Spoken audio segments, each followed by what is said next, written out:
بسم اللہ الرحمن الرحیم الحمد للہ نحمده ونصلي ونسلم على رسوله الكريم اما بعد فاعوذ باللہ من الشیطان الرجیم بسم اللہ الرحمن الرحیم لقد صدق الله رسوله الرؤيا بالحق لتدخلن المسجد الحرام إن شاء الله آمنين صدق الله العلي العظيم. محترم دوستو عزیزو، رسول اللہ صلی اللہ علیہ وسلم کی سیرت طیبہ پاک سیرت کا تذکرہ چل رہا ہے. ابھی آج کے درس میں انشاءاللہ سن 7 ہجری کے متعلق جو خاص اہم باتیں تھیں ان کا تذکرہ کرنا ہے. اللہ رب العالمین سے دعا ہے کہ ہم سب کو رسول اللہ صلی اللہ علیہ وسلم کی سیرت کو سمجھنے کی، اپنانے کی توفیق نصیب فرمائے. سن 6 ہجری میں صلح حدیبیہ ہوا تھا اور اللہ کے نبی صلی اللہ علیہ وسلم نے حکمرانوں کو خطوط لکھے تھے. اور سن 7 ہجری کے اندر جو اہم واقعات ہوئے ان کے اندر ایک تو غزوہ خیبر ہے.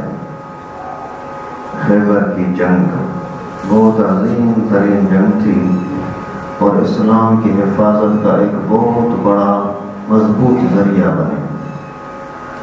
اور اسی کے ساتھ ساتھ پھر رسول اللہ صلی اللہ علیہ وسلم کا جو گزشتہ سال عمرہ نہ کر سکے، ابھی اس سال اسی عمرے کا سفر، یہ خاص، اور اسی کے ساتھ کچھ احکامات اور واقعات، جن چیزوں کی منع کی گئی، کن چیزوں کی اجازت دی گئی، اور رسول اللہ صلی اللہ علیہ وسلم کی اس سال میں کون سی شادیاں ہوئیں، ان کے متعلق تذکرہ ہے.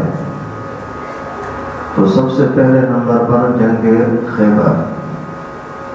خیبر سے کچھ دن پہلے ہی ایک واقعہ ہوا تھا. ام المومنین سیدہ عائشہ صدیقہ رضی اللہ تعالیٰ عنہا کی امی ام ایمان بیچاری فوت ہو گئی، یعنی سیدہ عائشہ صدیقہ رضی اللہ تعالیٰ عنہا کی والدہ.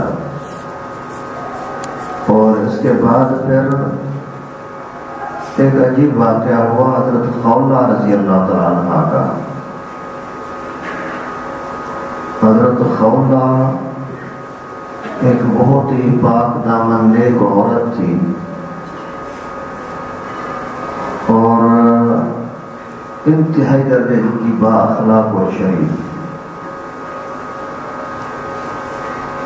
ایک مرتبہ شوہر نے اس کو اپنی طرف بلایا تو اس نے معذرت کی کہ آج چھوڑو. اس پر شوہر غصے میں آیا. اوس نام تھا اس کا، اوس. غصے میں آ کر کے اس نے بولا کہ انت علیہ کا ظہر امی،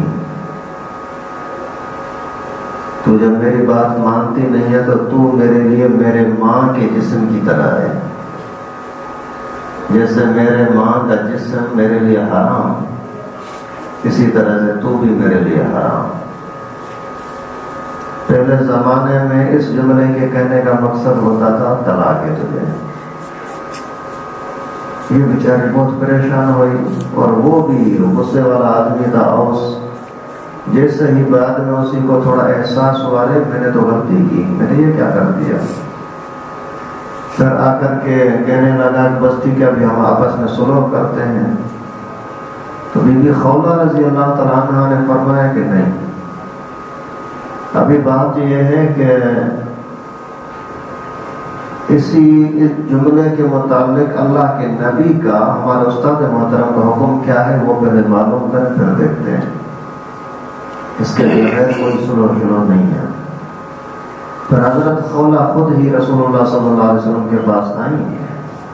بی بی عائشہ رضی اللہ تعالیٰ عنہ کے گھر میں آ کر عرض کیا کہ اللہ کے رسول، میرے شوہر نے میرے متعلق یہ جملہ کہا ہے پیغمبر کریم نے اس کو کچھ جواب نہیں دیا تو یہ بیچارے پریشان ہوگی، پتہ نہیں کیا ہوگا.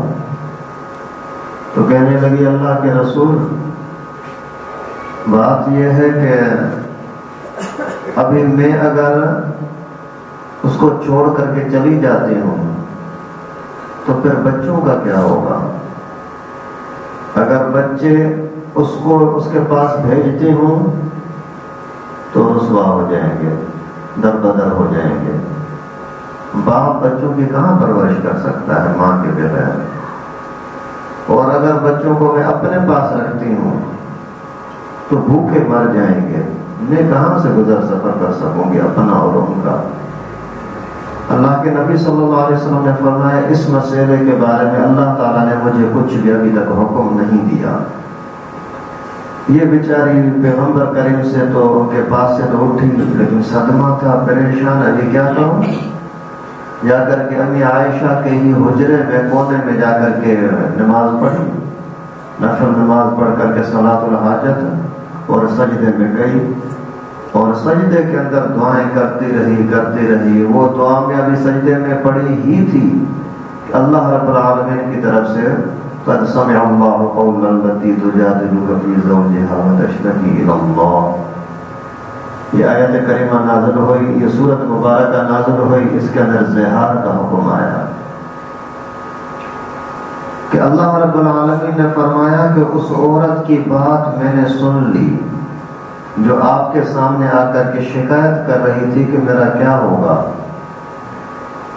تو پیغمبر کریم صلی اللہ علیہ وسلم بڑے خوش ہوئے کہ یہ اللہ تعالیٰ کو اتنی پیاری ہے خولا کہ اس کے مسئلے کو حل کرنے کے لیے اللہ تعالیٰ نے قرآن نازل فرمایا. کتنے وہ اندر کے پاک ہوں گے وہ لوگ، وہ عورتیں، وہ مرد، سبحان اللہ، کہ ان کی خواہش، ان کی چاہت کے مطابق اللہ رب العالمین قرآن نازل فرما دے. اور پھر اسی وجہ سے کہ قرآن پاک کی آیت اور سورت اس کی وجہ سے نازل ہوئی. حضرت عمر رضی اللہ تعالیٰ عنہ جب بھی اس کو دیکھتے تھے نا تو کہتے تھے کہ اللہ تعالیٰ نے تیری بات سن لی. قد سمع اللہ قول التي تجادلك، اللہ تعالیٰ نے سن لی اس عورت کی بات. حضرت عمر اکثر یہی کہتے تھے اللہ تعالیٰ نے تیری بات سن لی. ایک مرتبہ کوئی فیصلہ ہو رہا تھا حضرت عمر کے زمانے میں، بہت سارے لوگ بڑے بڑے سردار بھی بیٹھے ہوئے تھے. اتنے میں سامنے سے بی بی خولا رضی اللہ تعالیٰ عنہ کا گزر ہوا تو یہ کھڑے ہو گئے. حضرت عمر جیسے کھڑے ہوئے تو سارے لوگ کھڑے ہو گئے. پھر کسی نے پوچھا کہ آپ کیوں کھڑے ہوئے؟ اس عورت کی وجہ سے، یہ بڈھی بوڑھی کی وجہ سے. تو حضرت عمر نے فرمایا کہ اس کی عظمت کو اللہ تعالیٰ نے قرآن میں بیان کیا ہے.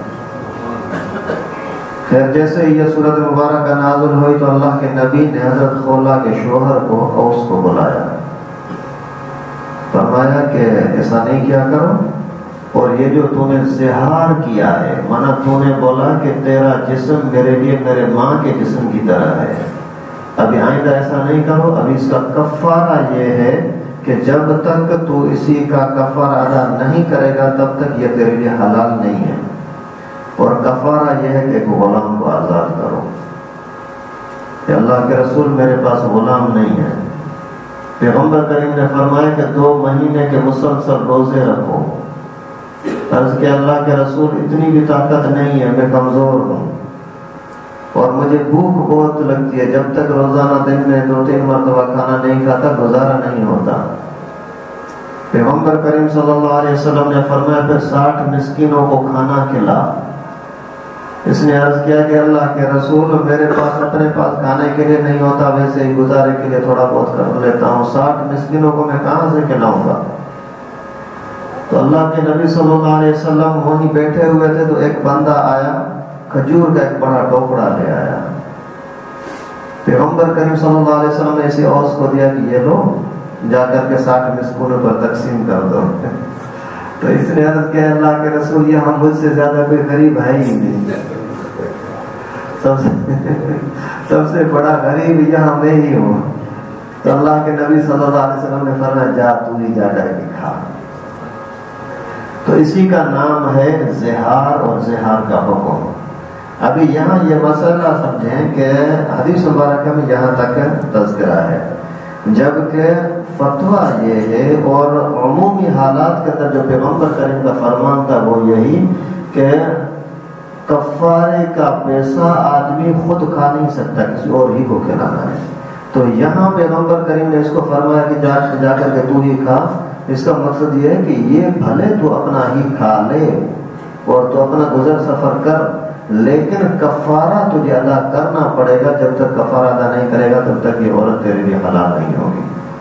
تو یہ ہے بی بی خولہ رضی اللہ تعالیٰ عنہ، ایک پاک دامن انتہائی درجے کی شریف با اخلاق عورت اور بہت زیادہ حسینہ جمیلہ، لیکن بیچاری عمر کی بڑی ہو گئی تھی اور شوہر بڑا تیز مزاج کا تھا، اس کی وجہ سے یہ خرابی پیدا ہوئی اور اس نے بول دیا کہ انت علیک ظاہر امی، تیرا جسم میرے لیے ایسا ہے جیسا کہ میری ماں کا جسم۔ پھر اس کا علاج بھی اللہ تعالیٰ نے بتا دیا۔ لیکن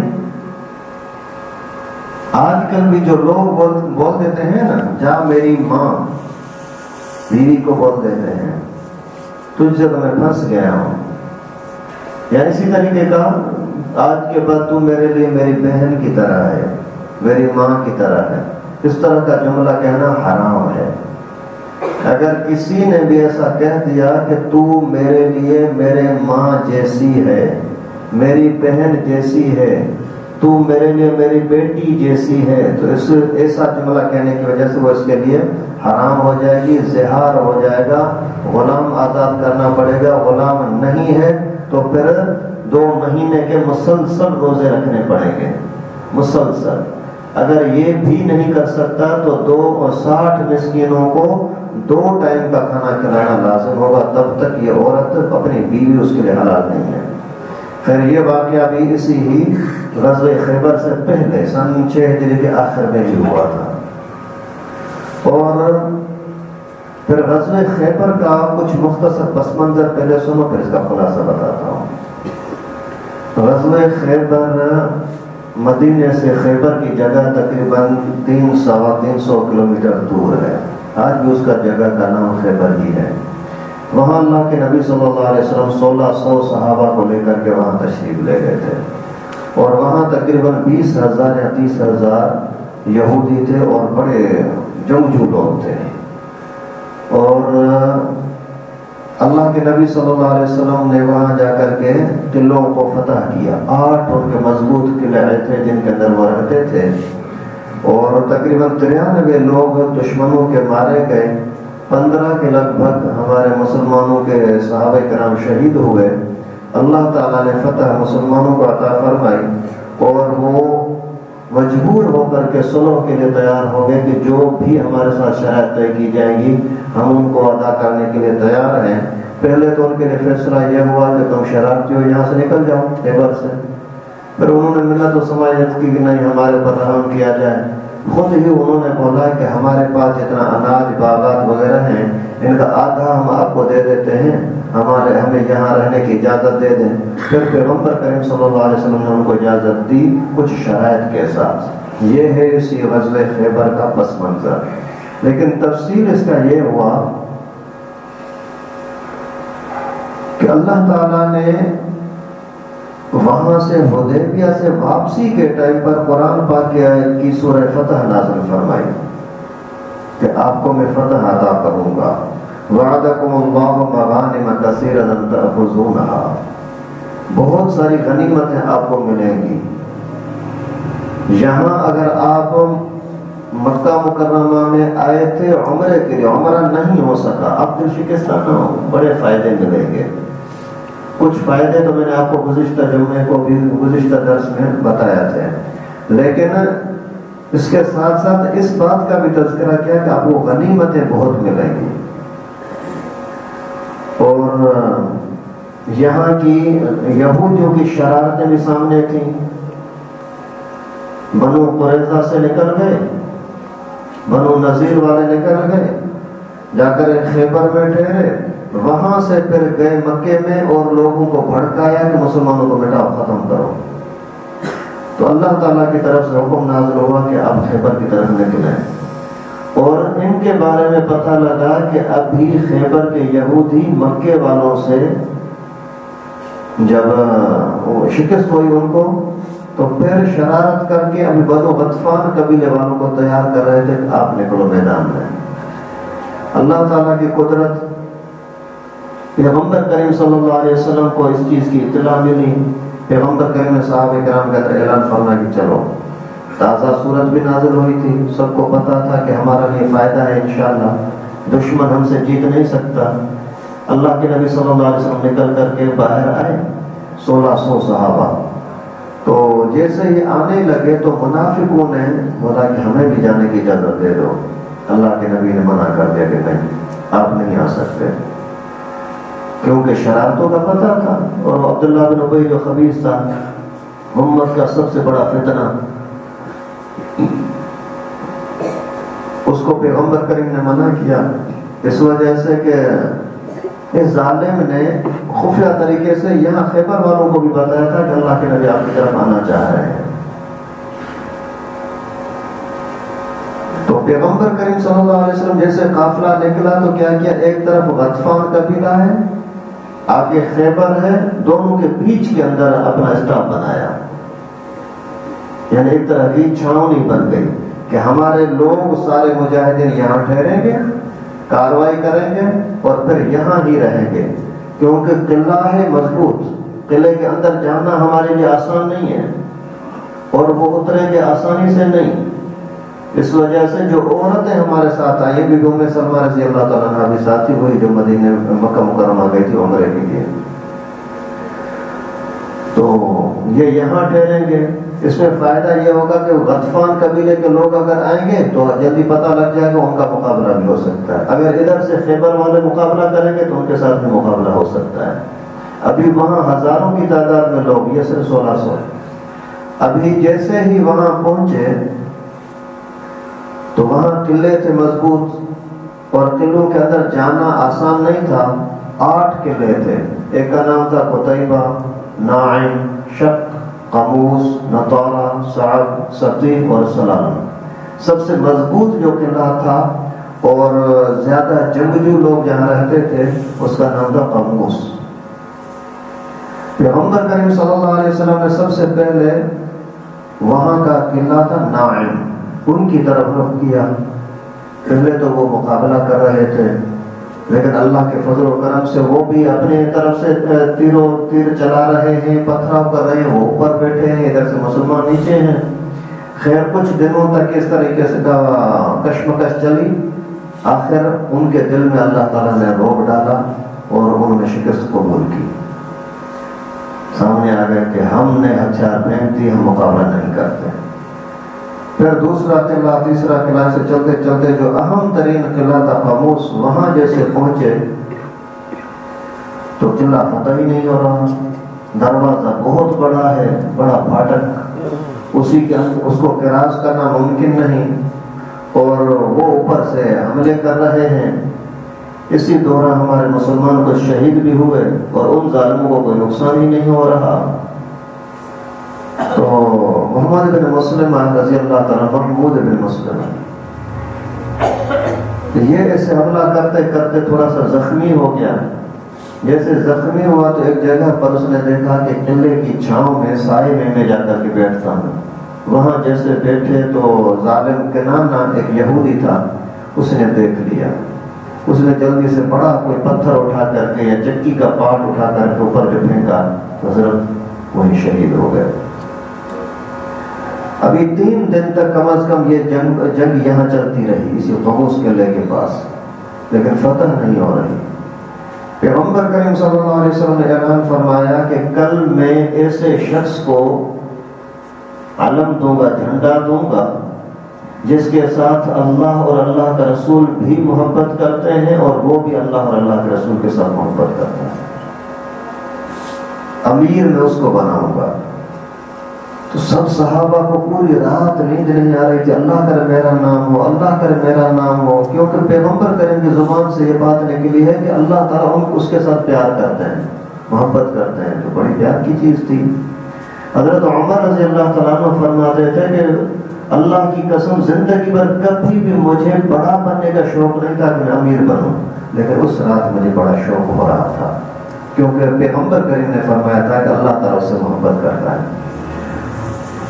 آخر صبح کا ٹائم ہوا تو اللہ کے نبی نے اعلان فرمایا کہ علی کہاں ہے، علی کو بلاؤ۔ لوگوں نے بتایا کہ اس کی آنکھیں درد کر رہی ہیں۔ پیغمبر کریم صلی اللہ علیہ وسلم نے فرمایا بلایا اس کو بلایا، اپنے منہ مبارک کا پانی نکال کر کے اس کی آنکھوں میں لگایا، لعاب دہن، اللہ کی فضل سے اسی ٹائم پر اس کی آنکھ ٹھیک ہو گئی۔ پیغمبر کریم نے فرمایا ابھی جاؤ۔ جیسے ہی حضرت علی رضی اللہ تعالیٰ عنہ آگے بڑھے، سامنے آئے، تو اس زمانے کا ایک مشہور جنگجو تھا، اس کا نام تھا کیا؟ کوئی بتائے گا؟ مرحب، شابان، ماشاءاللہ، پتہ نہیں کس نے بولا مرحب۔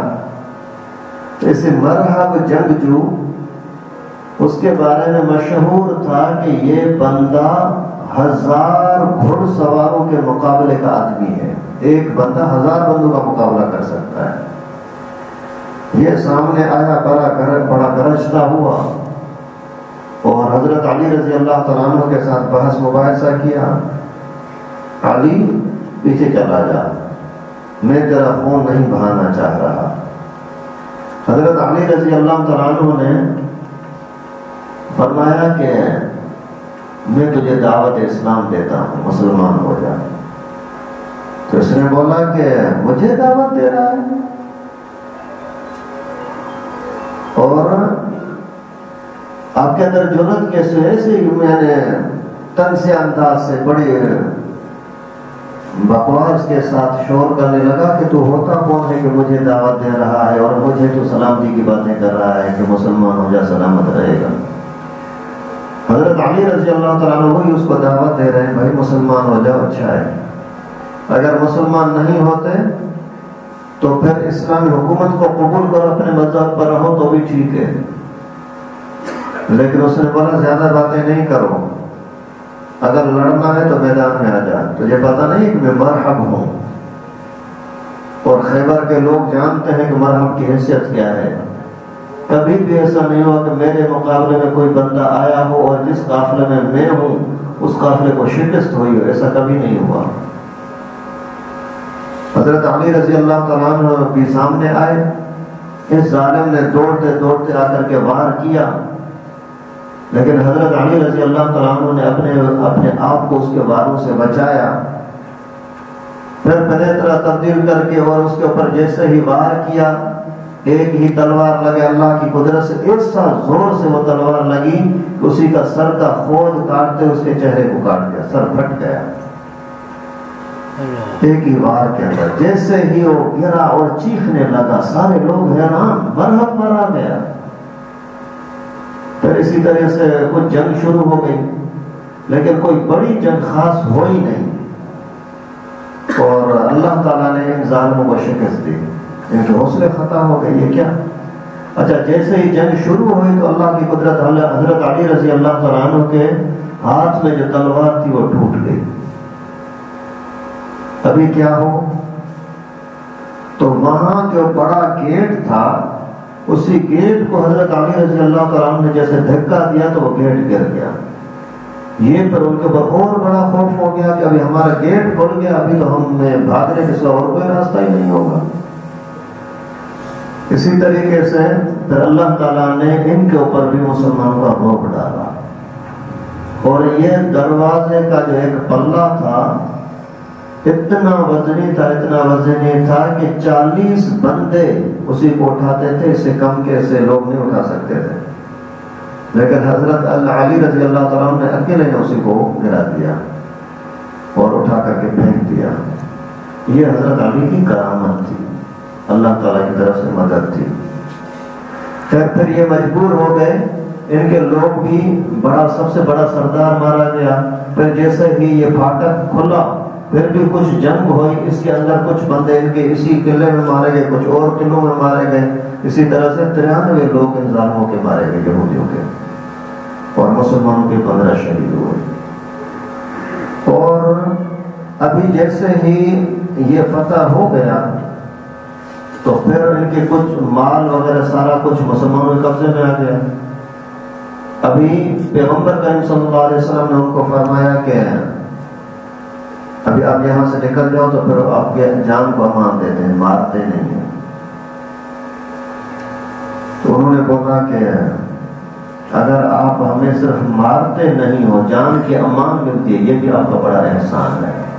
لیکن اللہ کے نبی صلی اللہ علیہ وسلم نے کچھ شرائط رکھے، آپ اسلحہ اپنے ساتھ نہیں لے جا سکتے، سونا چاندی جو زیورات ہوں گے وہ بھی یہاں رکھنے ہوں گے، اب باقی راشن وغیرہ لے کر کے آپ چلے جاؤ۔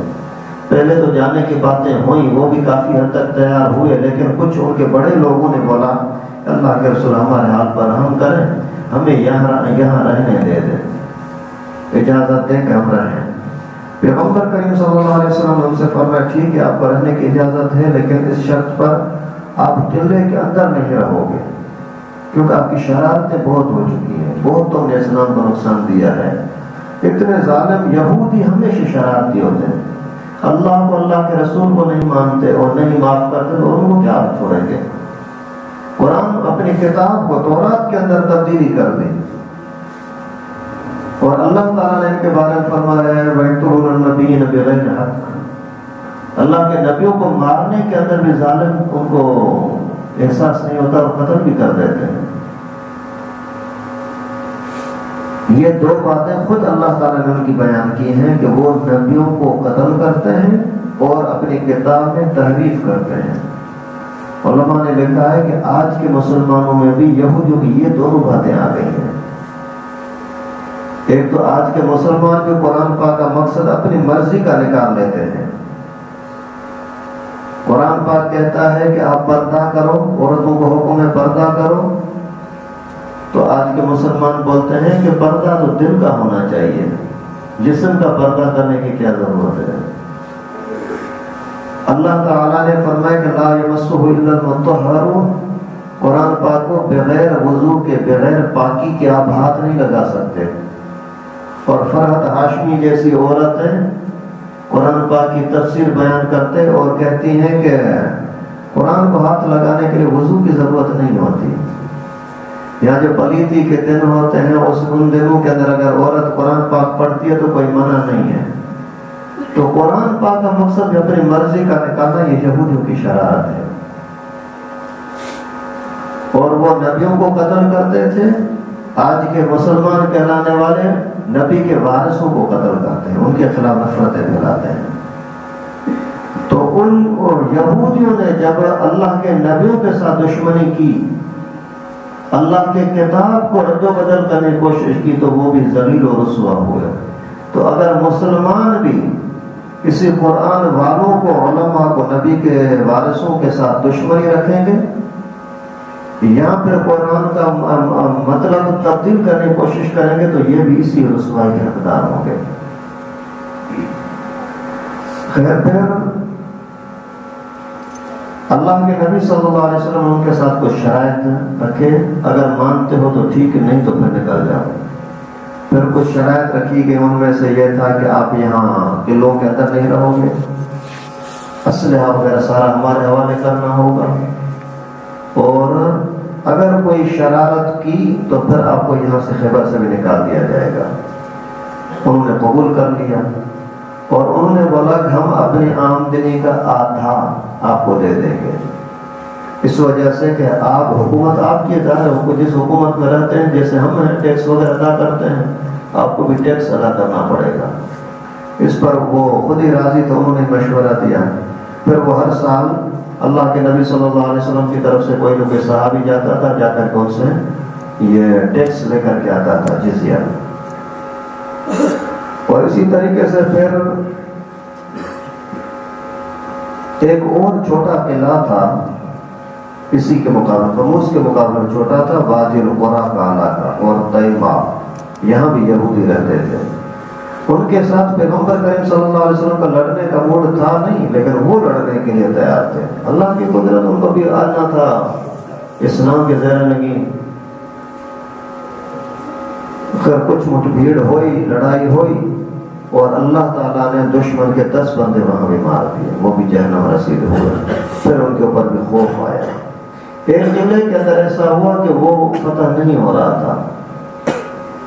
پیغمبر کریم صلی اللہ علیہ وسلم پریشان ہے، کیا کریں، کیسے اس کو فتح کریں؟ اتنے میں ایک شخص آیا، آ کر کے عرض کیا کہ حضرت ان کے پاس کھانے پینے کی چیزیں اندر بہت ہیں اور ان کے لیے بڑا مسئلہ پانی کا ہے، وہ رات کے ٹائم پر پانی کو فلاں کنویں سے لے کر کے چلے جاتے ہیں، اس وجہ سے ان کو پرواہ نہیں ہے، آپ اگر ان کو شکست دینا چاہتے ہیں تو آپ ان کا پانی بند کر دیں۔ پیغمبر کریم صلی اللہ علیہ وسلم نے کچھ لوگوں کو وہاں پانی پر کھڑا کر دیا۔ جیسے ہی وہ رات کے ٹائم پر آئے، دیکھا کہ یار یہاں تو یہ لوگ بیٹھے ہوئے ہیں، ہم یہاں سے پانی نہیں لے سکتے۔ پھر ان کے دل میں بھی خوف آیا، وہ بھی پھر صلح کے لیے تیار ہو گئے کہ جو بھی انہوں نے قموس والوں نے صلح کیا ہے اسی صلح پر ہم بھی راضی ہیں۔ یہ بھی اسی طرح سے اللہ کے فضل و کرم سے اسلام کے زمانے میں آ گیا۔ اور پھر ایک شخص تھا، اسی دوران یہ کشمکش چل رہی تھی، وہ قلعے کے اندر تھے، کبھی لڑائی ہو رہی ہے کبھی کیا۔ اتنے میں ایک شخص آیا، اس کا نام تھا اسود راعی، اسود بکریاں چرانے والا۔ اسی نے اپنے یہودیوں سے پوچھا کہ یہ کیوں آپ لڑائی کی تیاریاں کر رہے ہو، کس کے ساتھ لڑنا ہے؟ بولا محمد کے ساتھ۔ بولا محمد کون ہے؟ بولا بس ایسا ایک بندہ ہے، وہ بولتا ہے کہ میں نبی ہوں۔ تو جیسے یہودیوں نے بولا کہ یہ کہتا ہے کہ میں نبی ہوں، اسی ٹائم پر دل میں خیال آیا کہ یار اس کو دیکھو تو صحیح۔ دل میں چاہت تھی، اور وہ بکریاں ساری کی ساری ہزاروں کی تعداد، وہ چلاتا چلاتا آ کر کے پیغمبر کریم کے پاس آ گیا۔ عرض کیا اللہ کے رسول، میں آپ کے مذہب میں آنا چاہتا ہوں، مسلمان ہونا چاہ رہا ہوں۔ پیغمبر کریم نے خوشی کا اظہار فرمایا، اچھی بات ہے، الحمدللہ۔ تو جیسے اس نے کلمہ پڑھ لیا، پھر کہتا ہے کہ حضرت میں یہودی کا چرواہا ہوں، میں یہودی کا چرواہا ہوں، اور یہ ساری بکریاں میرے پاس ہیں، آپ ان کو اپنے پاس رکھ لیں۔ اللہ کے نبی نے فرمایا نہیں، امانت میں خیانت جائز نہیں ہے، امانت میں خیانت جائز نہیں ہے۔ آج کل ذرا سا اختلاف کے اندر کتنا ایک دوسرے کو نقصان دینے کے چکر میں آ جاتے ہیں۔ لڑائی ہے اسلام اور کفر کی، وہ لڑائی کریں گے لیکن خیانت نہیں کریں گے۔ پھر میں کیا کروں بولا، ابھی اگر بکریاں واپس لے جاؤں تو مجھے چھوڑا کے تھوڑی۔ پیغمبر کریم نے فرمایا کہ آپ ان کو باہر، اس قافلے سے باہر لے جاؤ اور اپنے گھر کی طرف رخ کر کے چند کن کر ان کو مار دو، اللہ تعالیٰ ان کو اپنے گھر میں پہنچائے گا۔ یہ بکریاں واپس چلی گئی۔ پھر آ کر کے عرض کرنے لگا، اللہ کے رسول میرے لیے کیا حکم ہے؟ پیغمبر کریم نے فرمایا کہ جہاد کروں۔ اسی ٹائم پر تلوار اٹھائی اور جہاد کرتے کرتے کرتے شہید ہو گیا۔ اللہ کے نبی صلی اللہ علیہ وسلم نے فرمایا کہ عمل تھوڑا کیا، اجر بڑھا دیا۔ عمل تھوڑا کیا، کیونکہ ایمان اور جہاد کے علاوہ کوئی عمل نہیں کیا، نہ نماز پڑھی، نہ روزے رکھے، نہ حج کیا، نہ کوئی زکات دی، صرف دو عمل کیے، ایک ایمان لایا، دوسرا جہاد کیا، اللہ کے فضل و کرم سے شہید ہو کر کے جنت میں پہنچ گیا۔ اور اسی طریقے سے پھر اللہ کے نبی صلی اللہ علیہ وسلم جیسے آگے واپس جانے لگے، 20 دن ہو گئے، تو راستے کے اندر ایک بندہ تھا سلام بن مشکم، اس کی بیوی کا نام تھا زینب۔ زینب نے آ کر کے رسول اللہ صلی اللہ علیہ وسلم سے کہا کہ حضرت میں آپ کی دعوت کرنا چاہتی ہوں، لڑائی کا ماحول ہے، جنگی ماحول ہے، اور یہودیوں کی عورت کہہ رہی ہے کہ میں آپ کی دعوت کرنا چاہتی ہوں۔ پیغمبر کریم نے فرمایا ٹھیک ہے، یعنی کافروں کی دعوت کھانا، کافروں کو کھلانا یہ جائز ہے اگر پاک چیز کھلاتے ہوں۔ باقی جو علماء کرام فرماتے ہیں کہ یہ شیعوں کا سبیلیں اور ان کا نیاز اور یہ جو قبروں پر مزاروں پر منت کی چیزیں ہوتی ہیں یہ کھانا جائز نہیں ہے، یہ اس وجہ سے کہ ان کا عقیدہ خراب ہے، یہ حرام کر کے کھلاتے ہیں، یعنی یہ اللہ کے نام پر نہیں غیر اللہ کے نام پر ہے، اس وجہ سے ان کا کھانا جائز نہیں، حلال نہیں ہے۔ خیر پیغمبر کریم صلی اللہ علیہ وسلم نے یہودیہ کی دعوت کو قبول کیا، جیسے ہی پیغمبر کریم وہاں پہنچے تو اس نے گوشت وغیرہ سامنے رکھا. اللہ کے نبی صلی اللہ علیہ وسلم کے ساتھ ایک صحابی بھی تھا, حضرت بشر رضی اللہ تعالیٰ عنہ. جیسے ہی کھانا کھا رہے تھے تو صحابی کے منہ میں ایک دو نوارے چلے گئے, لیکن پیغمبر کریم صلی اللہ علیہ وسلم کو پتہ لگ گیا کہ اس میں زہر ہے. اللہ کے نبی نے فوری طور پر بشر کو روکا, نہ کھاؤ, رکو. وہ رک گیا. پھر عورت سے فرمایا کہ اس میں تو نے زہر ڈالا ہے. اس نے بولا ہاں زہر ڈالا ہے. کیوں؟ کہتی ہے کہ میں نے اس عقیدے کی بنا پر زہر ڈالا کہ اگر آپ واقعی نبی ہیں تو آپ کو پتہ لگ جائے گا, آپ کھائیں گے نہیں, ہمیں یقین ہو جائے گا کہ آپ نبی ہیں.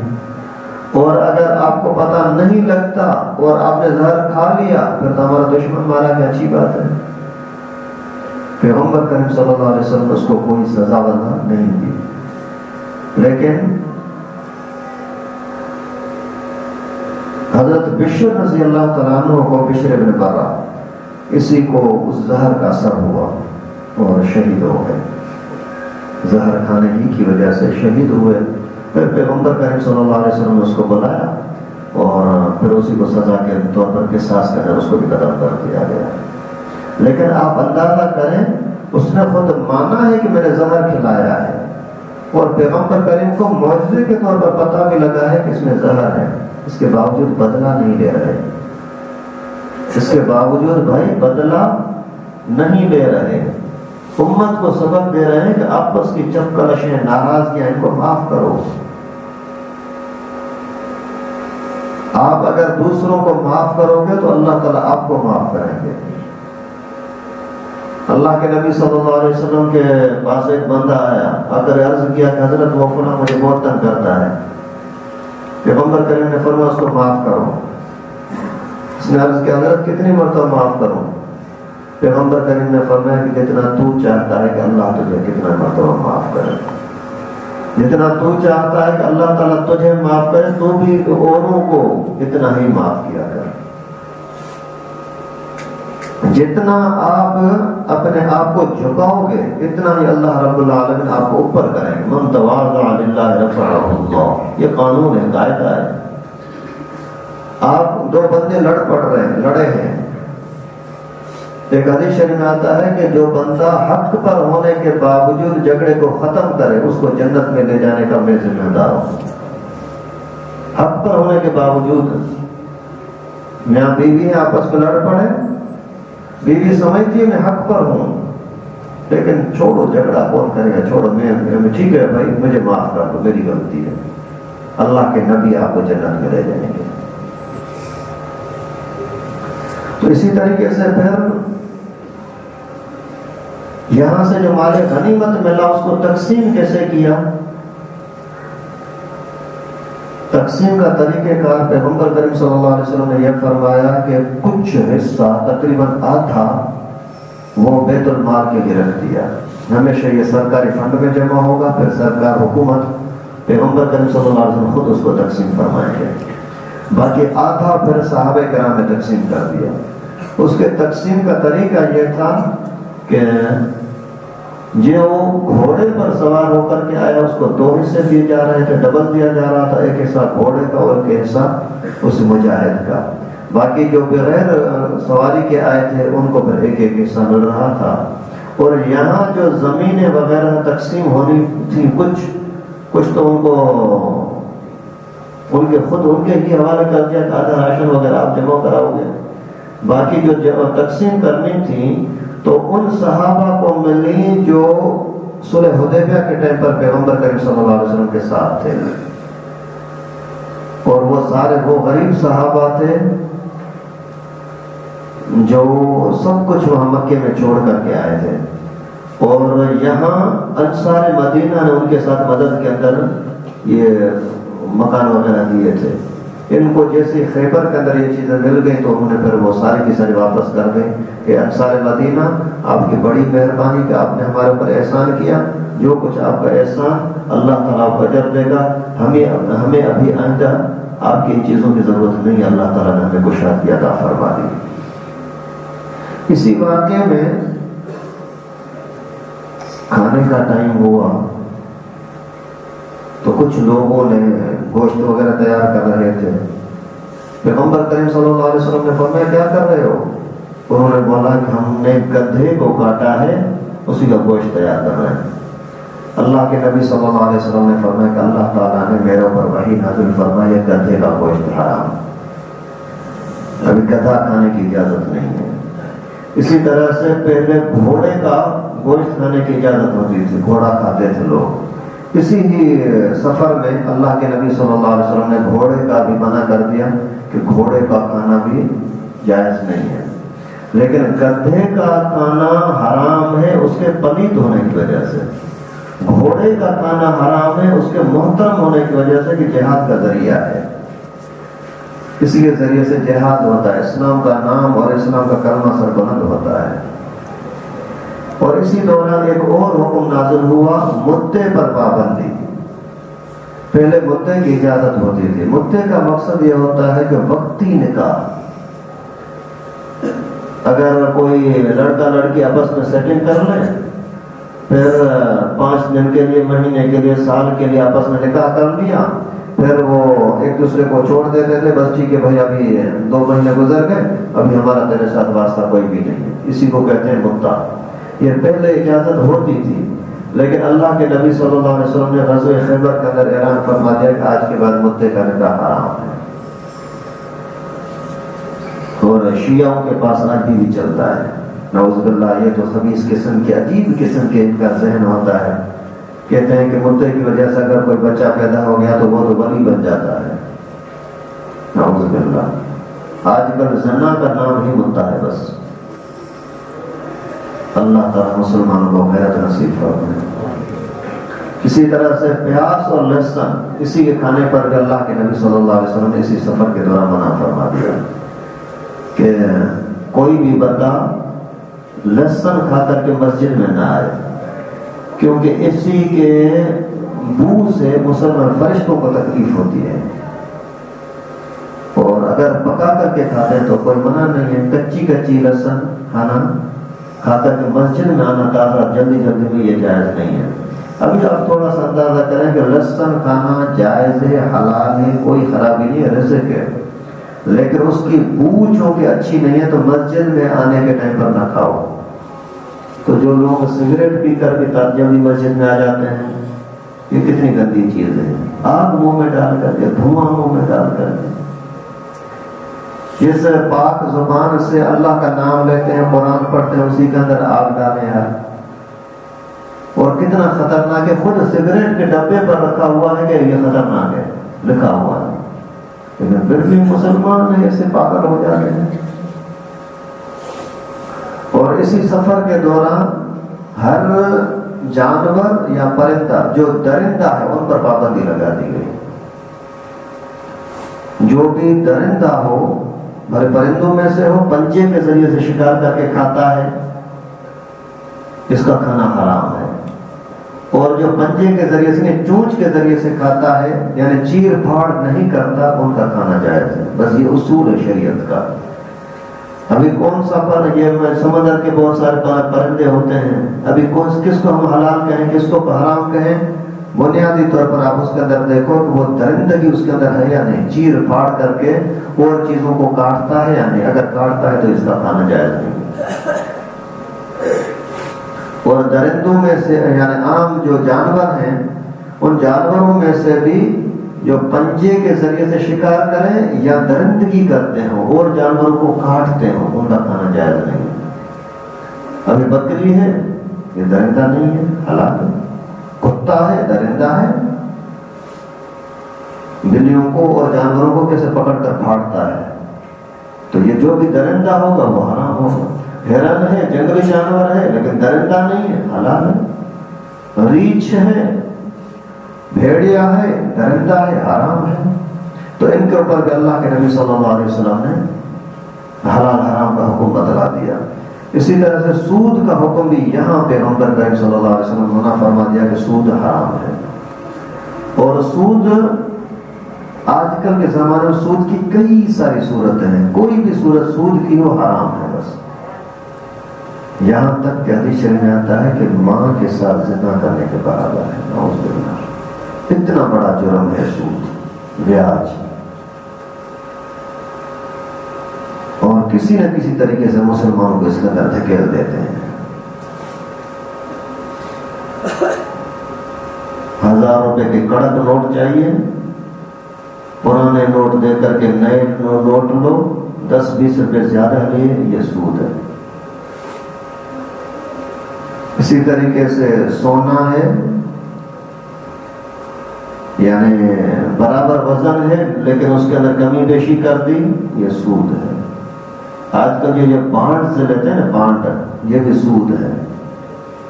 اور یہ جو بیمہ پالیسی، انشورنس، اپنے جسم کی انشورنس کرو، اپنی گاڑی کی انشورنس کرو، اپنے مکان کی انشورنس کرو، کسی خاص عضو کے دل کی جگر کی انشورنس کرو، یہ سارے حرام ہیں. یعنی اللہ تعالیٰ کی ذات پر بھروسہ نہیں ہے، تبھی تو آپ غیروں پر، مخلوق پر بھروسہ کر رہے ہیں. یہ انشورنس اور بیمہ پالیسی یہ بھی سود کے ذمہ میں آتے ہیں. قرضہ لے کر کے زیادہ واپس کرنا، یہ بھی سود ہے. اسی طریقے سے یعنی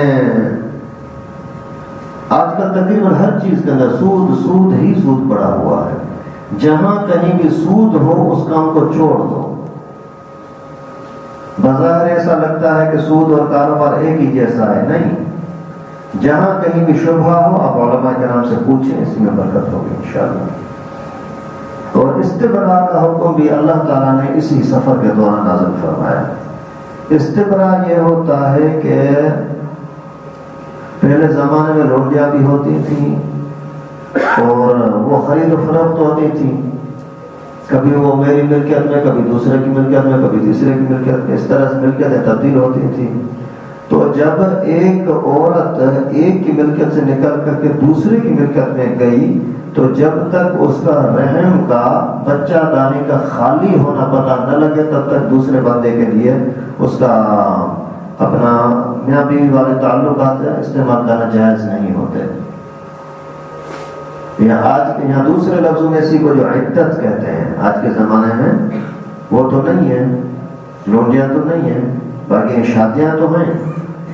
اگر کسی عورت کو طلاق مل گئی تو جب تک اس کا استبراء نہ ہو، یعنی عدت نہ گزرے، تب تک اس کا دوسری جگہ پر نکاح جائز نہیں ہے. اور اگر کسی عورت کا شوہر فوت ہو گیا تو بھی جب تک اس کی عدت نہ گزرے تب تک دوسری جگہ پر نکاح کرنا جائز نہیں ہے، حرام ہے. طلاق کی عدت 3 ماہواریاں ہیں، 3 مہینے نہیں، 3 ماہواریاں. کبھی سوا 2-2.5 مہینے میں بھی 3 مرتبہ ناپاکی کے دن آ جاتے ہیں. کبھی کبھار یہ اندر کا سسٹم صحیح نہ ہونے کی وجہ سے 2-3 مہینے کے بعد، 5 مہینے کے بعد بھی یہ ماہانہ پلیتی کے دن آتے ہیں. تو بھی جب تک 3 مرتبہ 3 وقفے نہیں آئیں گے تب تک اس کے لیے دوسری جگہ پر نکاح کرنا حلال نہیں ہے، بھلے سال گزر جائے. اگر کسی عورت کو یہ پلیتی کے دن سال میں 1 مرتبہ آتے ہیں تو اس عورت کے لیے استبراء عدت 3 مہینے نہیں ہوگی، 3 سال ہوگی. تو یہ حکم بھی، باقی تفصیلی مسائل جب ضرورت ہو کسی کو تو وہ پھر کسی کے واسطے سے، اپنے شوہر کے واسطے سے، بھائیوں کے واسطے سے، ابو کے، کسی کے واسطے سے آپ پوچھ سکتے ہیں. اور پھر اسی راستے سے واپسی میں جب آ رہے تھے تو ایک موقع پر ایسا ہوا کہ نیند لگی تھی. رات کو سفر کرتے کرتے کرتے صبح کا ٹائم ہونے لگا تو اللہ کے نبی صلی اللہ علیہ وسلم نے فرمایا کہ آرام کرو. سارے سو گئے. نماز کا ٹائم ہوا لیکن نماز کے لیے آنکھ کسی کی کھلی ہی نہیں. جب آنکھ نہ کھلی تو نماز قضا ہو گیا. جب سورج کی تپش لگی تو پیغمبر کریم صلی اللہ علیہ وسلم کی آنکھ کھلی. بہت افسوس ہوا. جلدی سے صحابہ کو اٹھایا، اٹھو اٹھو اٹھو، اور فرمایا کہ جلدی جلدی یہاں سے نکلو. فرمایا اس وادی کے اندر ہماری نماز چلی گئی، مطلب کہ یہاں اس وادی میں شیطان ہے جس نے ہماری نماز کو خراب کیا، ہمیں جاگنے نہیں دیا، ہماری آنکھ نہیں کھلی. اور وہاں سے باہر چلے گئے، وادی سے نکل گئے. وہاں پھر پیغمبر کریم نے حضرت بلال سے فرمایا کہ اذان دو، اقامت کہو، پھر نماز پڑھی. یہ موطا امام مالک میں بھی یہی روایت ہے، موطا امام محمد میں بھی ہے۔ تو مقصد یہ ہے کہ جہاں شیطان ہوتا ہے وہاں نماز نہیں ہوتی۔ ہمارے گھروں کے اندر بھی نمازیں نہیں ہوتی، بچے نماز نہیں پڑھتے، عورت نماز نہیں پڑھتی، مرد نماز نہیں پڑھتے، سمجھو کہ آپ نے اپنے گھر میں شیطان کو بٹھایا ہوا ہے۔ شیطان کیسے بیٹھتا ہے؟ اللہ کا ذکر نہ کرنے کی وجہ سے۔ ابھی کچھ دن پہلے عصر کی حدیث میں اس کا تفصیل کافی میں نے آپ کو بتایا بھی تھا۔ اگر آپ گھر میں آئے، گھر والوں پر سلام نہیں کیا، اللہ کا نام نہیں لیا، ذکر و اذکار نہیں کیا، شیطان آ جاتا ہے، دوسروں کو بلاتا ہے، آ جاؤ آ جاؤ آ جاؤ، یہاں کھانا پینا سب کچھ موجود ہے، بس آ جاؤ۔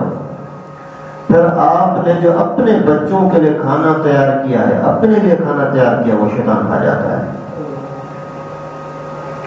یار اگر آپ کے گھر میں ہر ٹائم پر کوئی مہمان آ جائے، محلے کا ایک پڑوسی کوئی بھی آ جائے، ہر ٹائم پر کھانے کے ٹائم پر یار کھانا تو کھلاؤ، کوئی کھلائے گا؟ ایک دن دو دن کھلا کر کے تیسرے دن بولے گا بابو یہاں سے ادھر آئے ہو تو پھر ایسی پٹائی کریں گے، یا اس کے اندر جمال فوٹو ڈال کر کے کوئی نشہ مشہ ڈال کر کے بھگا دیں گے، آئندہ تو یہاں نہ آئے۔ ہر ٹائم پر کون کھلائے گا؟ اپنے دوست کو، پڑوسی کو ہر ٹائم پر کوئی کھلانے کے لیے تیار نہیں ہے، تو ابلیس شیطان کو ہر ٹائم پر کیوں کھلاتے ہو بھائی؟ تھوڑا تو خیال کرو یار، آج کل مہنگائی کتنی ہے، آدمی اپنے گھر کا گزر سفر نہیں کر رہا، پھر شیطان کے لیے بھی وہ کھانا اپنے گھر میں پکاتے، پھر ضرور فائدہ کیا؟ اس وجہ سے شیطان کو، شیطانوں کو بھگانے کا طریقہ اپنے کھانا، اپنا کھانا اپنے بچوں کو کھلانے کا طریقہ یہ ہے کہ گھر کے اندر کھانا پکانا شروع کرو تو بسم اللہ کر کے، گھر میں مرد آ جائے اور دعا پڑھ کر کے اور گھر والوں کا سلام کرے، کیونکہ جہاں نفرت ہوتی ہے وہاں شیطان ہوتا ہے، جہاں محبت ہوتی ہے وہاں شیطان نہیں آتا۔ گھر کے اندر دل چاہے نہ چاہے ایک دوسرے کے ساتھ محبت سے باتیں کرو، اور پانی اٹھانا ہے بسم اللہ، برتن اٹھانا ہے بسم اللہ، بچوں کی اس طرح اس کی تربیت کرو، انشاءاللہ شیطان آپ کے کھانے میں شریک نہیں ہو سکے گا۔ اور بہت یعنی آسان اور قیمتی نسخہ ہے نا دشمن کو بھگانے کے لیے۔ ویسے تو نظر نہیں آتا کہ اس کو گالی دے کے نکل جا، کوئی ڈنڈا مارے کہہ رہے شیطان ابلیس درمیان نکل جاؤ یہاں سے، ایسا تو نہیں کر سکتے، تو کم از کم سبحان اللہ تو پڑھ سکتے ہیں، اللہ اللہ تو کر سکتے ہیں، جیسے اللہ کا نام لو گے شیطان بھاگ جائے گا انشاءاللہ۔ اس وجہ سے اپنے کھانا اپنے بچوں کو کھلاؤ، شیطان کو نہ کھلاؤ۔ اور ایک مرتبہ پیغمبر کریم صلی اللہ علیہ وسلم نے کسی بندے کو دیکھا الٹے ہاتھ سے پانی پی رہا ہے، کھڑا ہو کر کے پانی پی رہا ہے۔ پیغمبر کریم نے پوچھا کہ بتا تو صحیح، اگر بلی تیرے ساتھ کھانا کھائے، کھانا کوئی پانی پیے تو تجھے قبول ہے؟ بولے نہیں صحیح، وہ پلید، حرام پلید جانور، اس کو میں اپنے ساتھ کیسے کھلاؤں گا؟ اللہ کے نبی صلی اللہ علیہ وسلم نے فرمایا ابھی تو شیطان نے تیرے ساتھ پیا، سمجھ رہے ہو؟ اگر ہم کھڑے ہو کر کے پانی پیتے ہیں یا الٹے ہاتھ سے پانی پیتے ہیں، اس کا اثر یہ ہے کہ شیطان بھی اسی کے اندر آ کر کے ہاتھ ڈال دیتا ہے۔ یار ہماری پلیٹ میں اگر بلی منہ ڈالے تو وہ ہم نہیں کھاتے، اگر کتا اگر اسی کے قریب آ جائے تو اس کو ہاتھ ہی نہیں لگاتے، یار کتا یہاں آیا تھا، تو شیطان تو کتے سے ہزاروں گنا بڑا خطرناک ہے، اسی نے آ کر کے آپ کے پانی میں اور کھانے میں ہاتھ ڈال دیا۔ اس وجہ سے شیطان سے بچنے کے لیے اللہ کا ذکر زیادہ سے زیادہ کیا کرو، ہر بات پر اللہ کا ذکر، اللہ خیر کرے گا۔ یہ پانی لو بسم اللہ، یہ کھانا لو بسم اللہ، بسم اللہ کر کے کھاؤ پیو، سونا ہے بسم اللہ کر کے، تو شیطان انشاءاللہ آپ کے قریب نہیں آ سکے گا۔ اور اسی ہی غزوے کے دوران جیسے جو قیدی بنے تھے ان قیدیوں کے اندر ایک عورت تھی حضرت صفیہ رضی اللہ تعالیٰ عنہا، جو حیی بن اخطب کی بیٹی تھی اور کنانہ کی بیوی تھی۔ کنانہ کے ساتھ شادی ہوئی تھی، اسی کی 17 سال کی عمر تھی، اور یہ حضرت ہارون علیہ السلام کے خاندان میں سے تھی یہ عورت صفیہ رضی اللہ تعالیٰ عنہا۔ تو جیسے ہی واپس آئے تو ابھی اسی کو تقسیم کر رہے تھے سارا مال غنیمت، تو حضرت صفیہ حضرت دحیہ کلبی کے حصے میں آئی، تو اسی ٹائم پر لوگوں نے عرض کیا کہ حضرت صفیہ بڑے خاندان کی عورت ہے، آپ اس کو اگر اپنے نکاح میں لے لیں، اپنے حصے میں لے لیں تو بہتر۔ اللہ کے نبی صلی اللہ علیہ وسلم نے حضرت دحیہ سے بات کی، وہ راضی ہو گیا۔ پیغمبر کریم صلی اللہ علیہ وسلم نے اسی صفیہ سے بات کی، وہ بھی تیار تھی، اور اس کا نکاح رسول اللہ صلی اللہ علیہ وسلم کے ساتھ ہوا۔ حق مہر 400 درہم یا 500 درہم مقرر ہوئے۔ 500 درہم کا مقصد ہے 131 تولہ چاندی، 131 تولہ چاندی۔ سنت طریقہ جو پیغمبر کریم صلی اللہ علیہ وسلم نے گھر والوں کو حق مہر دیا وہ 500 درہم، اور بی بی فاطمہ رضی اللہ تعالیٰ عنہ کو جو مہر ملی وہ بھی 500 درہم۔ تو آج کل لوگ جو بولتے ہیں مہر فاطمی، تو فاطمی مہر یہ ہے کہ 500 درہم دیا جائے، اور 500 درہم کا مقصد یہ ہوا 131 تولہ چاندی۔ یعنی اگر کسی کو اللہ تعالیٰ نے مال دیا ہے، پیسہ ہے، تو بیوی کو، دلہن کو کم از کم 131 تولہ دیا کرو۔ یہ مسنون طریقہ ہے، نبی پاک کی سنت ہے۔ لیکن کم از کم کتنا دیا جائے گا، اس کی مقدار بھی پیغمبر کریم نے فرمایا کہ لا مہر اقل من 10 درہم، 10 درہموں سے کم مہر نہیں ہوتی۔ 10 درہم کا مطلب یہ ہے تقریباً 3.5 تولہ چاندی۔ کم از کم شرعی جو حق ہے وہ 3.5 تولہ چاندی ہے، جس کی قیمت آج کل کے اعتبار سے 7,000 روپے کے لگ بھگ بن رہی ہے۔ 7,000، صرف 7,000، یعنی کہیں بھی 7,000 روپے سے کم حق مہر مقرر کرنا جائز ہی نہیں ہے۔ لیکن زیادہ کتنی دینی ہے وہ جتنی کہ اللہ نے آپ کو طاقت دی ہے۔ لیکن پیغمبر کریم صلی اللہ علیہ وسلم کی سنت کون سی ہے، وہ 131 تولہ 500 درہم۔ اگر 1,000 روپے کا چاندی تولہ، 1,000 تو نہیں زیادہ ہوگی، لیکن اگر 1,000 کا حساب لگائیں تو بھی حق مہر کا حساب کم از کم 1,31,000 روپے بنتا ہے۔ لوگ ویسے رسم رواج کے پیچھے بہت لگتے ہیں، لیکن سنت کو بالکل پرواہ ہی نہیں ہے۔ اسی لیے آج کل شادیوں میں اگر ہم تھوڑا سا دیکھیں، شادیوں میں حکومت عورتوں کی ہوتی ہے، مرد کی کوئی مانتا ہی نہیں ہے، سنتا ہی نہیں ہے۔